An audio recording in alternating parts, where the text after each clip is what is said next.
Hey guys, I've got an easy peasy bun recipe I want to share with you today. Got 3 cups of gluten-free flour, 3 tablespoons of sugar, 2 teaspoons of yeast, a teaspoon and a quarter of salt, instant yeast, got a cup of warm milk.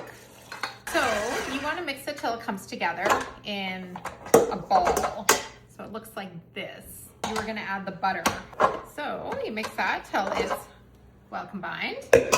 Then you're going to add your eggs. This is where it kind of looks weird and you just got to mix till it's all incorporated.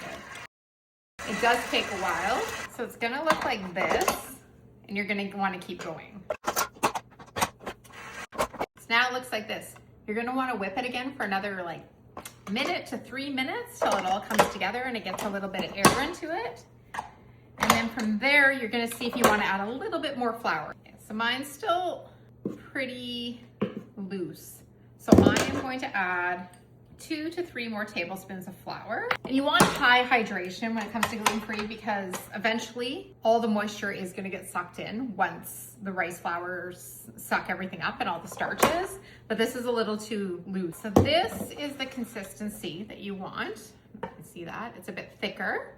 You can't shape gluten-free, well, not these gluten-free buns anyways. These are kind of in between like a bun and a biscuit. I will say they are best when they're baked and they sit out for about 10 minutes, 20 minutes. They're still a little warm. You can cut into them, butter on them, and they're really, really good. But if you want to eat them the next day, I'd highly suggest when they're cool, slice them in half, throw them in your freezer, and then just take them out and either leave them on the counter in a Ziploc bag, sealed when you're defrosting them, or throw them in your toaster and they're good. But anyone that knows gluten-free, like these, there's no preservatives or anything in here. So if you leave them on the counter even for 24 hours and then you go to eat one, it's not gonna be as good as it is when it's fresh. What you're gonna do with these, you're going to have to cover them and let them rise. If it's chilly in your house, a little bit longer, just till they look poofy. I use a scooper. This is a 1/4 cup scooper, and I just scoop my buns on. Because this is a batter, not a dough. If you start getting into gluten-free doughs with psyllium husk and stuff in it, you'll get more of a batter, but even still, it's usually sticky, and I find this is the best way to shape your buns. Or if you get a bun mold, that works too. I am making a mess. Okay, I'm back with the baked buns. I let these rise for just over an hour. It was kind of cold in my house. Baked them at 350 for about 20 minutes. I made sure they were 205 when I pulled them.